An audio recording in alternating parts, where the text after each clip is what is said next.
Assalamualaikum warahmatullahi wabarakatuh. Saya Dia Setiarini, guru matematika kalian. Pada kesempatan kali ini saya akan bahas tentang materi bilangan bulat.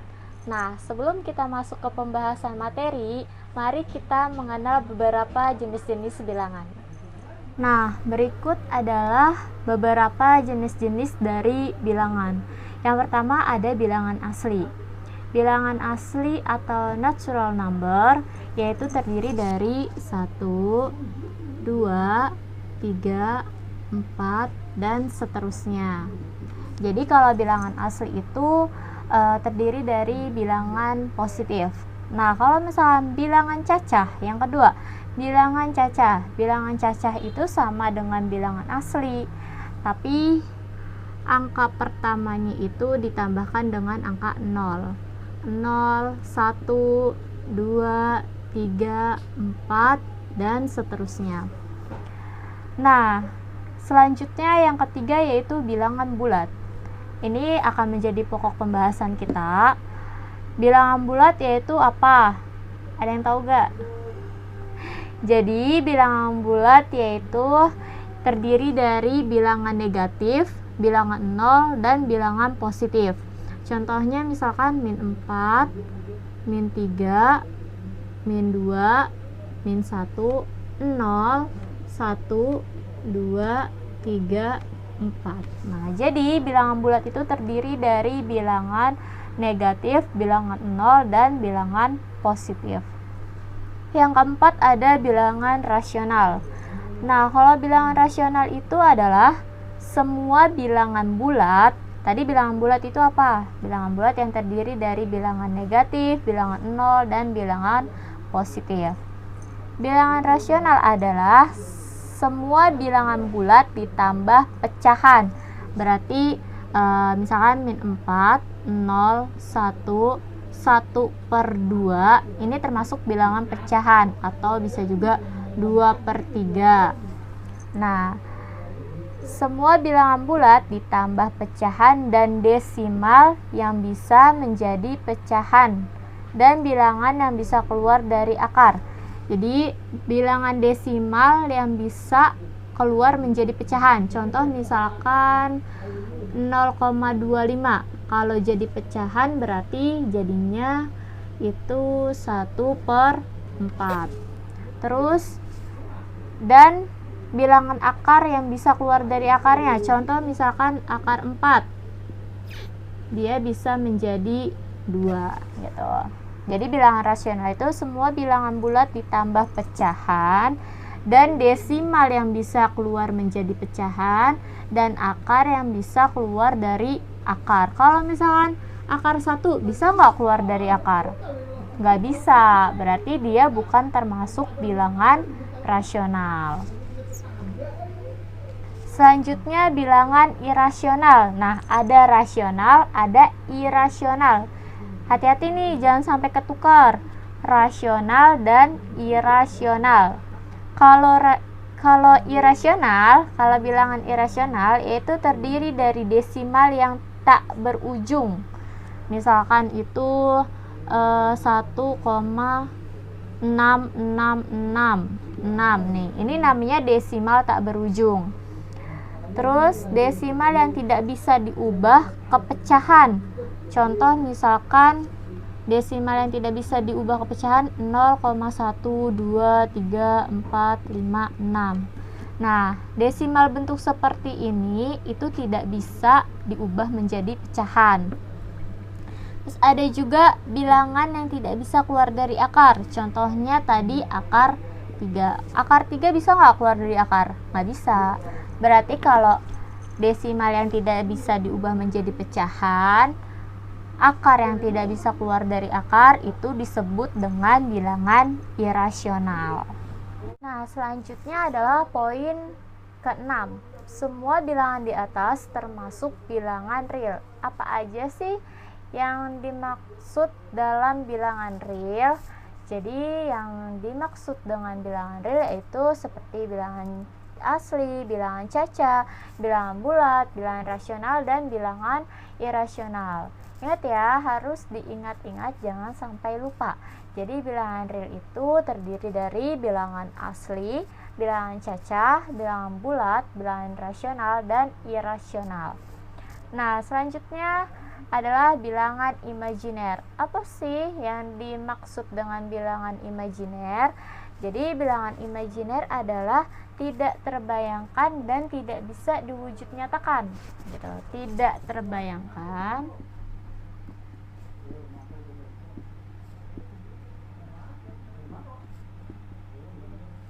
dan tidak bisa diwujud nyatakan. Nah, misalkan Bu, ada gak yang bilangan tidak terbayangkan tapi bisa diwujud nyatakan? Ada. Gimana Bu caranya? Nanti tunggu di video-video selanjutnya, oke? Nah, jadi contoh dari bilangan imajiner yaitu seperti akar -1 atau misalkan juga bisa akar -3. Nah, ini tidak bisa diwujud nyatakan. Berarti nanti dilambangkan dengan huruf I. I itu artinya imajiner.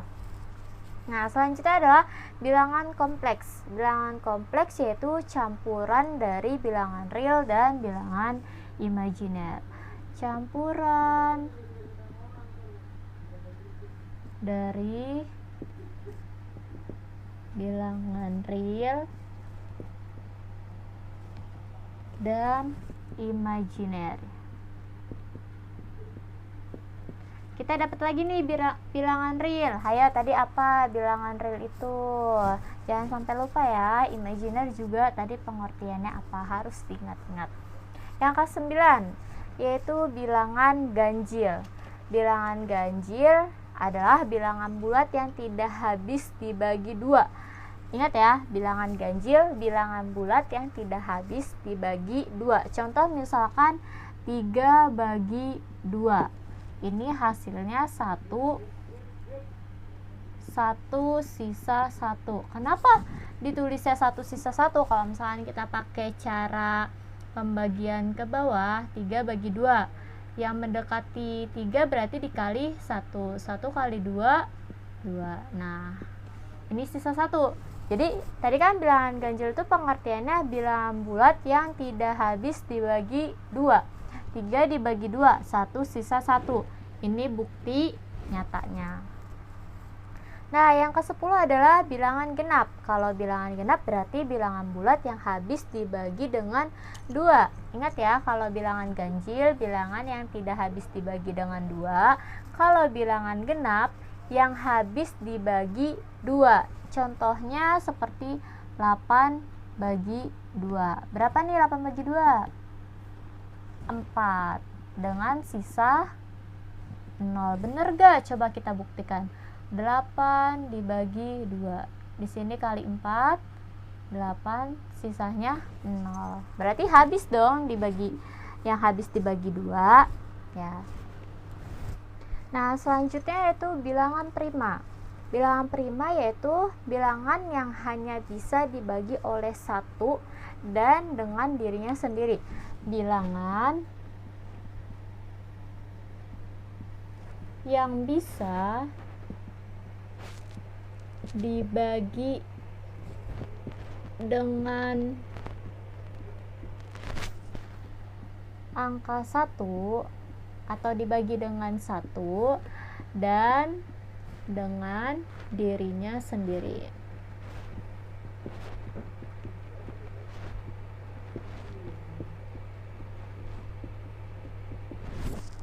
Jadi bilangan prima adalah bilangan yang bisa dibagi dengan angka 1 dan dengan dirinya sendiri. Contohnya angka berapa aja? Contoh, kalau misalkan angka 1 bisa dibagi dengan 1. Terus bilangan yang bisa dibagi dengan angka 1 dan dengan dirinya sendiri. Nah, contoh misalkan dibagi dengan contoh angka 2. Angka 2 bisa dibagi dengan 1, bisa juga dibagi dengan dirinya sendiri. 2 bagi 1 hasilnya 2. 2 bagi 2 hasilnya 1. 2 bagi 3 bisa nggak? Nggak bisa kan, berarti dia termasuk bilangan prima. Terus berapa lagi? Angka 11. 11 juga nggak bisa dibagi dengan angka selain dirinya sendiri. Contoh 11 dibagi 3, bisa nggak? Nggak bisa kan. Terus 13 dan angka-angka selanjutnya. Nah, yang ke-12 yaitu bilangan komposit. Nah, kalau bilangan komposit adalah bilangan asli yang memiliki 2 buah faktor prima. Bilangan asli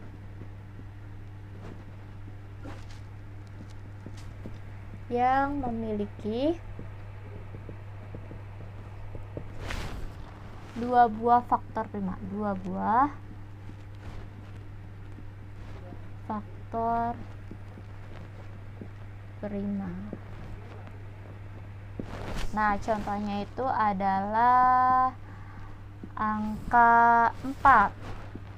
Angka 4, angka 6, 8, 9, 10, 12. Jadi bilangan komposit adalah bilangan asli yang memiliki 2 buah faktor prima.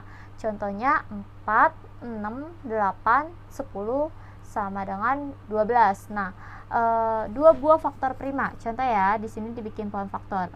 4 di sini bisa dibagi 2 sama 2, habis kan? Nah, ini memiliki 2 buah faktor prima. 6. 2 dengan 3. Terus berapa lagi?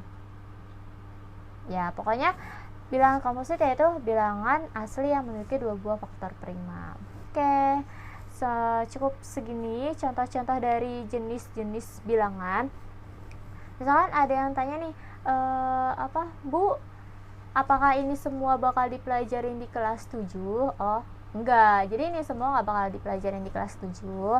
Yang kita pelajarin di kelas 7 itu nanti bilangan bulat, terus bilangan pecahan. Berarti nanti ada masuk bilangan rasional dan bilangan irasional juga. Terus selanjutnya juga ada bilangan akar gitu. Nah, nanti kalau misalkan kalian ada yang kurang paham, bisa komentar di kolom komentar ya. Nah, selanjutnya kita masuk ke pembahasan penjumlahan dan pengurangan. Nanti ada beberapa pembahasan yang bakalan kita bahas atau kita pelajari dalam materi bilangan bulat, yaitu seperti penjumlahan dan pengurangan, terus sifat-sifat dari penjumlahan dan pengurangan, terus ada juga perkalian dan pembagian, terus sifat-sifat operasi dari perkalian dan pembagian itu nanti selanjutnya akan kita bahas.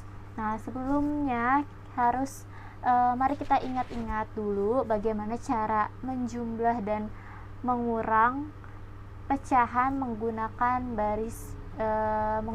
garis bilangan. Jadi dalam bilangan bulat itu ada juga garis bilangan yang seperti ini. Garis bilangan pasti kalian udah pada tahu kan waktu di SD garis bilangan itu seperti apa, terus bagaimana cara mengoperasikan penjumlahan dan pengurangan, itu pasti udah pada di luar kepala lah ya. Nah, mari kita membahas lebih dalam lagi. Jadi di sini tuh ada garis bilangan.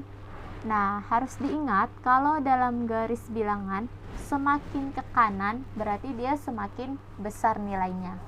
Kalau semakin ke kiri berarti nilainya semakin kecil. Nah, contoh misalkan ada 4 dengan 2. Mana yang lebih besar?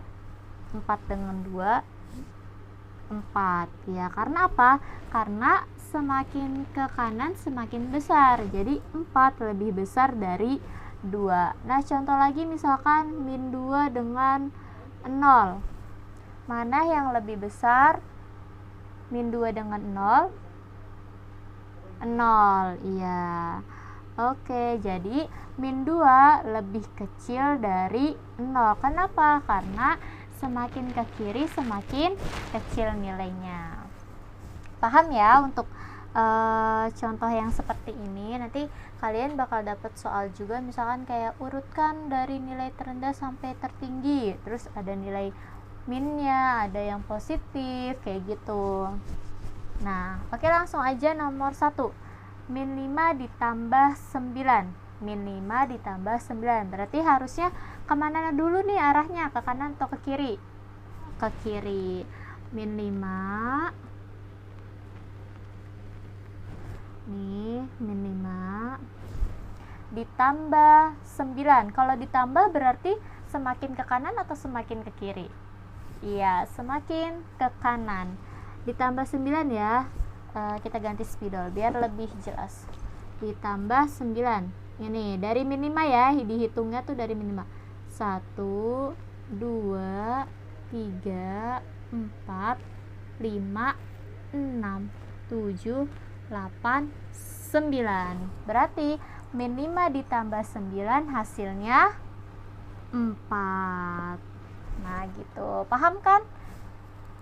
Ya, mohon maaf ini kalau gambarnya kurang bagus. Harap dimaklumi. Nah, jadi kalau misalnya dia berkurang berarti dia ke kiri, kalau bertambah dia ke kanan. Harus diingat ya, pokoknya kalau semakin ke kanan itu semakin besar nilainya, semakin ke kiri itu semakin kecil nilainya. Nah, nomor 2, min 5 dikurang 6. Min 5, mana ya nolnya? Oh, di sini nolnya ternyata. Nolnya ngumpet. Min 5 dikurang 6. Berarti kalau dikurang itu ke kanan atau ke kiri? Ke kiri. Oke, dari min 5 nih kita hitungnya dari min 5 ya, dihitung sampai 6. 1 2 3 4 5 6. Berarti jawabannya min 5 dikurang 6 adalah min 11. Nah, sampai sini paham ya? Paham. Pinter sekali. Nah, kalau misalnya ada yang kurang paham, jangan lupa komentar di kolom komentar, oke? Nah, selanjutnya nomor 3. Wah, ini lebih banyak nih angkanya. Ada min 10. Nomor 3, min 10 ditambah 12 ditambah min 5. Nah, lihat. Harus diperhatikan terlebih dahulu. Kalau seperti ini, nih lihat ya. Min 10 ditambah 12 ditambah min 5. Kita ketemuin dulu nih, min sama plusnya. Plus ketemu min berarti hasilnya, ayo ingat jangan sampai lupa. Plus dikali min sama dengan min. Min kali min sama dengan plus. Terus min kali plus sama dengan min, plus kali plus sama dengan plus. Ingat ya, ini jangan sampai lupa, harus selalu diingat. Nah, jadi min 10 ditambah 12 tambah min 5. Ingat, lihat nih, yang ini harus diketemuin dulu. Plus sama min, berarti plus dikali min hasilnya apa? Min. Nah, berarti di sini min 10 ditambah 12 dikurang 5. Langsung aja kita operasikan pakai garis bilangan. Min 10, ini nolnya kita garisin dulu ke min 10. Nah, terus ditambah 12, berarti ke arah kanan atau ke arah kiri? Ke kanan. Karena kenapa sih kok ke arah kanan? Ya karena dia bertambah ya, jadinya ke arah kanan. Dari min 10 nih, dari min 10 ke 12. Pakein aja. 1 2 3 4 5 6 7 8 9 10 11 12. Nah, udah nih ditambah dengan 12. 1 2 3 4 5 6 7 8 9 10 11 12. Jawabannya hasilnya positif 2. Terus dikurang dengan 5, min 5 ya. Dikurang 5. Berarti dari 2 ke 5. 1 2 3 4 5. Hasilnya berapa nih? Min 3. Iya, pintar. Berarti min 10 ditambah 12 ditambah min 5, karena sudah diketemukan berarti jadinya dikurang 5, hasilnya adalah min 3. Lihat nih ya, ini pertama berkurang min 10, terus bertambah dia ke arah kanan, selanjutnya berkurang lagi, berarti dia ke arah kiri lagi, hasilnya adalah min 3. Nah selanjutnya nomor 4, 9 dikurang 3. Wah, kalau ini mah udah nggak usah pakai garis bilangan lagi ya, karena gampang banget, udah di luar kepala kalian. 9 dikurang 3 hasilnya berapa? Hasilnya 6. Kalau misalnya kita mau menggunakan garis bilangan bisa aja. Pertama kita 9 dulu, terus kemudian dikurang dengan 3. 1, 2, 3, hasilnya 6 kan. Oke, paham ya sampai sini? Jangan lupa kalau misalkan ada yang ingin ditanyakan, bertanya di kolom komentar. Oke, kita masuk ke soal yang terakhir, yaitu 9 dikurang 7 ditambah 8. Langsung aja ya kita operasiin. 9 dikurang 7 dari sini ya, berarti 0 ke 9 dulu.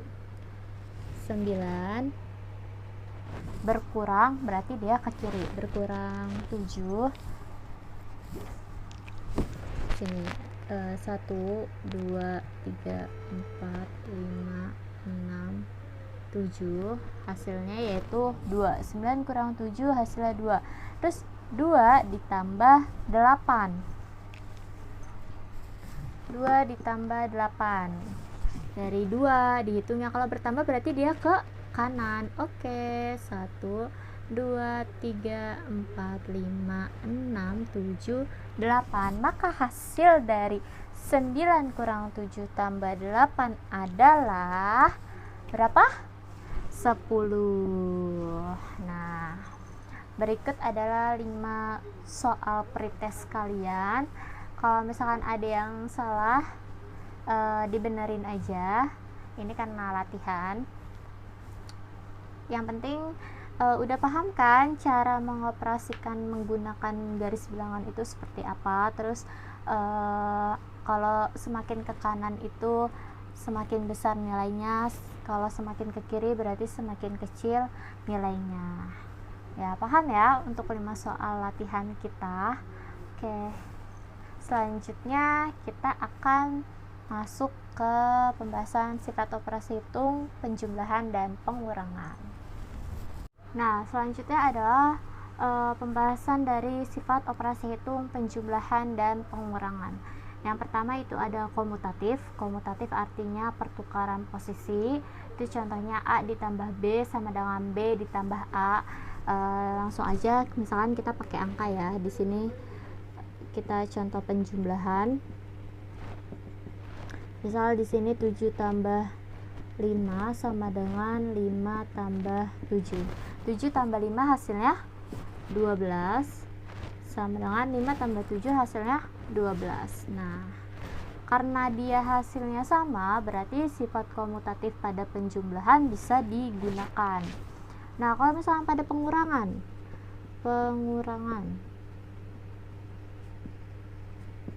sama, kita gunain pakai angka 7 dikurang 5 sama dengan 5 dikurang 7. Nah, 7 kurang 5 hasilnya 2 sama dengan 5 dikurang 7 hasilnya min 2. Sama gak hasilnya? Beda kan? Berarti kalau misalnya beda, sifat komutatif pada pengurangan tidak bisa digunakan. Berarti di dalam pengurangan tidak ada sifat komutatif. Atau bisa juga misalkan kita pakainya seperti ini.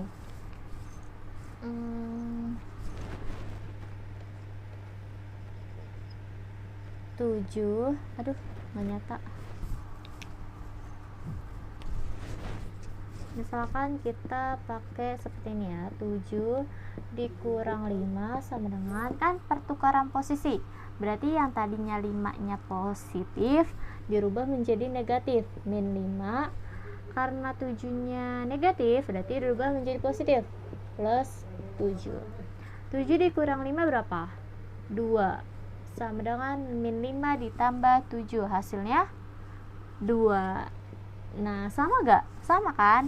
Nah, kalau yang seperti ini disebut dengan sifat tertutup, karena terjadinya pertukaran antara negatif dan positif. Kalau misalkan yang aslinya, kalau nggak ada pertukaran antara negatif dan positif, dia komutatif tidak bisa digunakan dalam pengurangan. Tapi karena kalau kita memakai sifat tertutup, komutatif bisa digunakan dalam pengurangan. Contohnya seperti ini ya, di pertukaran posisi. Jadi yang ini sebenarnya kan nih positif nih, di sini dirubah menjadi negatif. Terus ini yang tadinya negatif dirubah menjadi positif gitu. Paham untuk komutatif? Kalau tidak paham, silahkan bertanya pada kolom komentar. Nah, yang kedua pada sifat operasi hitung penjumlahan dan pengurangan yaitu asosiatif, atau bisa juga disebut dengan pengelompokan bilangan. Nah, contohnya A ditambah dalam kurung B tambah C, terus A ditambah B dalam kurung tambah C. Nah, langsung aja kita coba dengan penjumlahan. Misalkan di sini kita pakai 7 ditambah 5 ditambah 2 sama dengan 7 ditambah 5 ditambah 2. Lihat ya, 7 ditambah 5 tambah 2 berapa? 7. Berarti 7 tambah 7 sama dengan ini 7 tambah 7 di sini sama dengan 14. 7 tambah 5 12 ditambah 2 hasilnya 14. Sama enggak hasilnya? Sama. Berarti dia termasuk bisa, maksudnya asosiatif ini bisa digunakan dalam penjumlahan. Nah, kalau misalkan dalam pengurangan, coba dalam pengurangan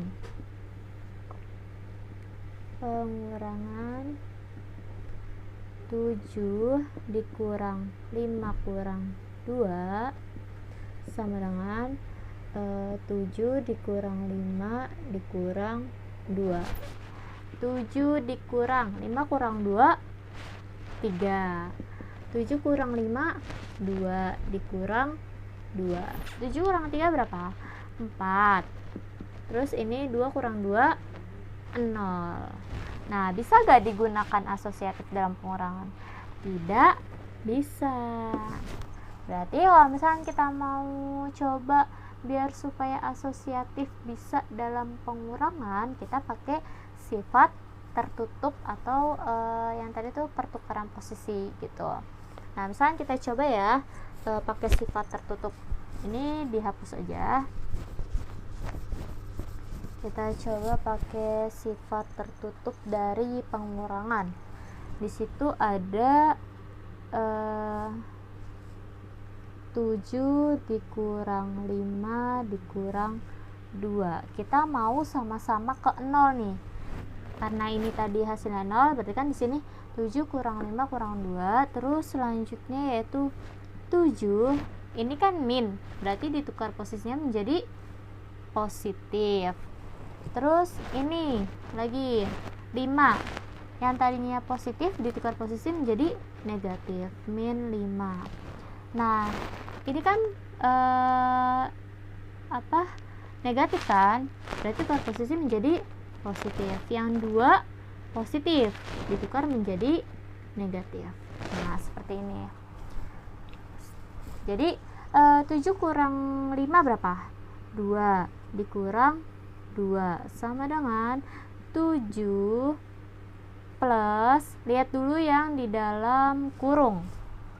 Lihat ya yang di dalam kurung. Yang di dalam kurung itu, nah ini plus sama min. Positif ketemu dengan negatif berarti hasilnya negatif. Nah, berarti di sini min 5 dikurang dengan 2. Nah, kita turunin lagi nih. Turunin lagi yang ini. 2 dikurang 2 sama dengan 7. Ternyata masih ada yang bisa diketemuin. Ya kan? Bisa kan diketemuin positif dengan negatif, berarti jadinya negatif. Langsung kita jabarin aja, karena dia udah bertemu negatif dan positif, berarti hasilnya negatif. Berarti 7 dikurang 5 dikurang 2. 7 kurang 5, 2. 2 kurang 2, 0. Sama kan hasilnya? Nah, ini namanya penggunaan pada sifat tertutup. Oke, sampai sini paham untuk asosiatif? Nah, kita ke contoh selanjutnya. Nah, yang terakhir dari sifat operasi hitung penjumlahan dan pengurangan adalah sifat identitas.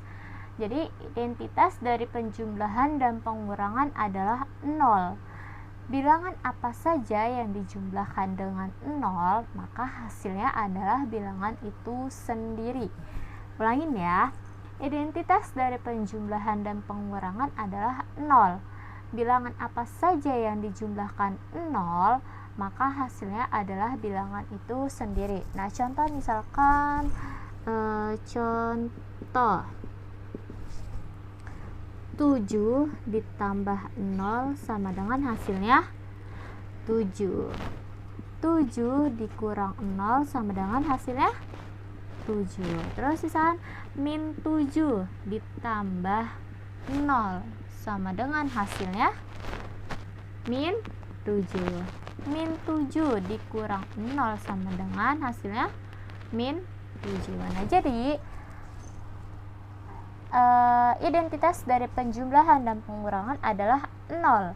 Bilangan apa saja yang dijumlahkan 0, maka hasilnya adalah bilangan itu sendiri. Nah, ini kan bilangan positif kan, bilangan positif ditambah 0 hasilnya bilangan itu sendiri. Berarti 7 tambah 0 hasilnya 7, 7 kurang 0 hasilnya 7, min 7 tambah 0 hasilnya min 7, min 7 dikurang 0 hasilnya min 7. Bu, kalau misalkan 2 ditambah 0 hasilnya berapa? 2. Ya kan? Kan karena 0 bilangan apa saja yang dijumlahkan 0, maka hasilnya adalah bilangan itu sendiri. Oke. Nah, itulah pembahasan dari bilangan bulat, dari jenis-jenis bilangan, terus operasi penjumlahan dan pengurangan, sampai kita memasuki sifat operasi hitung penjumlahan dan pengurangan. Kurang lebihnya ibu mohon maaf apabila ada yang kurang dipahami dan kurang dimengerti oleh kalian. Jangan lupa bertanya pada kolom komentar. Cukup sekian. Wassalamualaikum warahmatullahi wabarakatuh. Terima kasih.